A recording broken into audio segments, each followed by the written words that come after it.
was offered $5,000 for a video, but this was when I was like 19. I was like, double it, and I'll walk outside and I'll give it to a homeless person. And they're like, no, you won't. And I was like, double it. And I was like pacing around my neighborhood for 3 hours, convincing this guy, like on the phone, just double the money. I promise the video will go viral and I'll give it to homeless person. I was like, $10,000 just looks better in a title. It'll get more views. I promise your app will do better. A lot of times people, oh boy, it's like they think their videos are better than they are, honestly.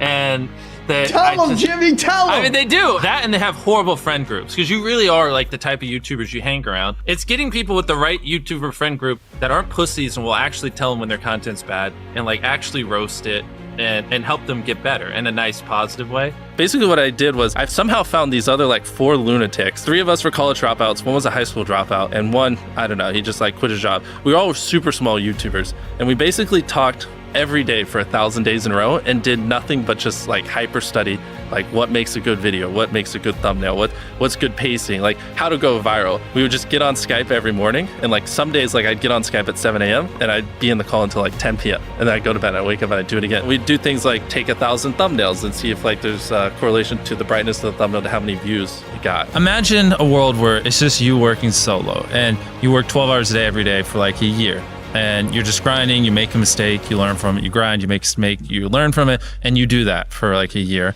And then imagine a different world where you have 4 friends who are also equally grinding in something similar. Friend number 1 makes a mistake on Friday, he teaches the other 4 people. Friend number 2 makes a mistake the next week, teaches everyone. And then like you're all learning from each other's mistakes. You're all constantly studying 24/7 and downloading each other. Like after a year, you're like 2 years ahead of the guy who was just solo. Do you frequently go that far out of your way to capture the thumbnail? Yeah, I mean, of course, everyone should. If people don't click, they don't watch. So you want to give them something to click. Something a lot of people forget is like unsuggested on phones. Thumbnails are really fucking small. So like people are editing thumbnails full blown on their computer. And when you shrink it down, you can't see. We try to all around be above the rest. Anyone can clickbait, but you do actually like deliver on it. We say we put 100 million Orbeez in the backyard, we put 100 million Orbeez in the backyard. Your title and thumbnail set expectations. Like what you're saying is like, I like bananas. And what you need is bananas are the best goddamn food on the planet. Like that's the type of opinion you need. Like you need something like how to get 100 million views on YouTube, or not even that, that's not strong enough. You need something that makes people go, what the fuck? What the fuck did he say in that video? What the fuck? I need to know. At the very beginning of the video, to minimize drop-off, you want to assure them that those expectations are being met. If you're putting 1 million Orbeez in a pool, don't start the video with you shopping for, you know, your mom's birthday present. At the beginning of the video, just say, this is 100 million Orbeez. We're gonna fill this pool and this entire backyard with them. Match the expectations, and then you want to exceed them. So you want to assure people that what they clicked on is what they're getting, and then blow their mind and be like, but you're also getting even more. Anytime you say the word algorithm, just replace it with audience. The algorithm didn't like that video? No, the audience didn't like that video. If I wasn't retaining a viewer, just would it make sense for you to promote it? Why would you promote a 10-minute video that people watch on average a minute and a half? I mean, every video, even the stupid ones, I learned something, you know, and that's something I try to make a very big point of, is like, No matter how bad we mess up, like we sometimes have videos that have horrible retention. It's just like, as long as you learn from it, it's not the end of the world. Every YouTuber says it. It's like, no one will ever be able to replicate my style. I gotta edit it. But newsflash, someone can. It's actually not as difficult as you think. It was good that I got a really strong foundation on how YouTube works and how the style of videos I wanted and everything before I scaled up the team, if that makes any sense. I just want to make sure that's clear, because I've seen people try to build the team without foundation and knowing how to do well. I know that if we film this video, it will do well, just because I've spent a decade of my life hyper obsessing over YouTube, and I have a good pulse on it. But if you didn't have that, then you wouldn't know. Like you wouldn't be able to spend $4 million on a Squid Game, because you might lose $2 million and then you can't pay your people. But of course, yeah, if I didn't have these people, I couldn't do half the stuff I do. For the last like 8 or 9 years, like every dollar I've made, I just spent it the next month on content. And I just did that every single month, and it just kept getting bigger and bigger, and here we are. since I was 13, there probably hasn't been a single hour that's gone by that I've been awake where I haven't thought about YouTube. Like, I'm just focused on making the best videos possible, period. I don't care about making money. I don't care about time. I don't care about anything. I just want to make the best videos on the planet. Literally all the algorithm does is reflect what the people want to a T. And if you deny that, you just make terrible videos and are trying to find a scapegoat. We do our videos in other languages as well. If you Google it, it's like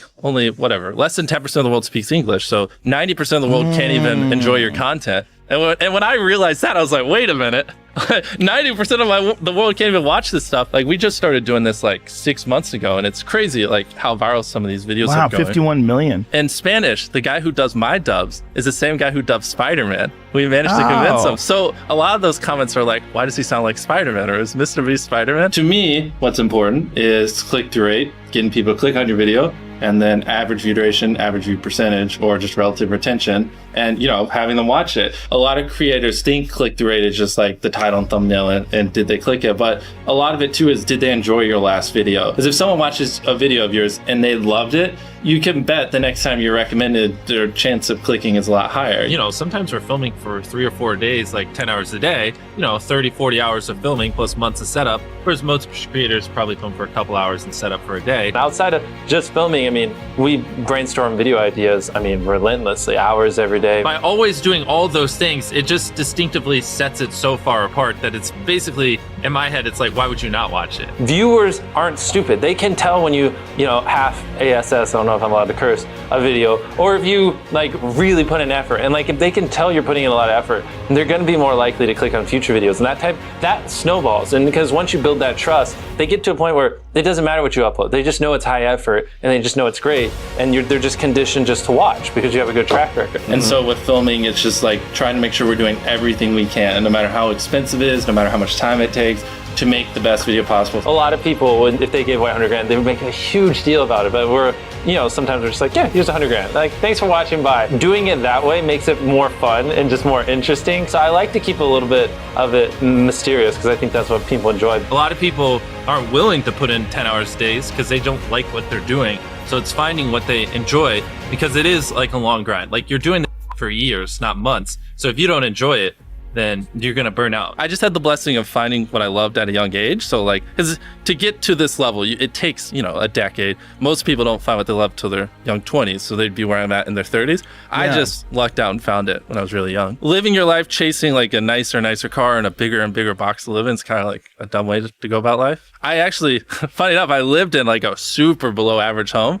And I kind of learned why famous people don't live in below average homes, because someone broke in, stole everything I owned. So I had to get a little nicer house for security reasons. But before I was robbed, my place is like a little duplex, $700 a month. You get a roommate's 360 split. People think just because you go for views means you can't have fun, but you can pull views and you can have fun, which is what we purposely try to do. If you're not doing something that's just inherently fun to you, you're just quit. Just give up. You gotta at least semi-enjoy what you're doing, or you're gonna quit long before it gets to the point where it brings in money or whatever else could be driving you. So find what you love, and then I would just hyper obsess. Make sure no one doing what you're doing is doing it better. Make sure the videos are as good as possible. You can be motivated by more than one thing. I'm motivated because I want to support my mom and my family. I'm motivated because I want to employ my friends and help them. I'm motivated because I want to help other people. I'm motivated because I want to be a YouTuber. I feel like that's another misconception. You can have lots of things that drive you. Absolutely. Yeah. Absolutely. So there's just tons of stuff that drive me. And everything drives me to wanting to be a YouTuber, so I kind of obsess over it. For the people that are willing to be coachable, I would say just education. There is a lot of misinformation out there that people live and breathe by, the weirdest stuff. I gotta upload at midnight on Wednesdays or my videos don't do well. It's just dumb stuff like that just, they don't realize how badly they're handicapping themselves. Some minor tips I could give is if somehow you could have a payoff at the end, then more people are gonna watch the end just to see what happened. Whichever one of these 456 people survives the longest wins 456 grand.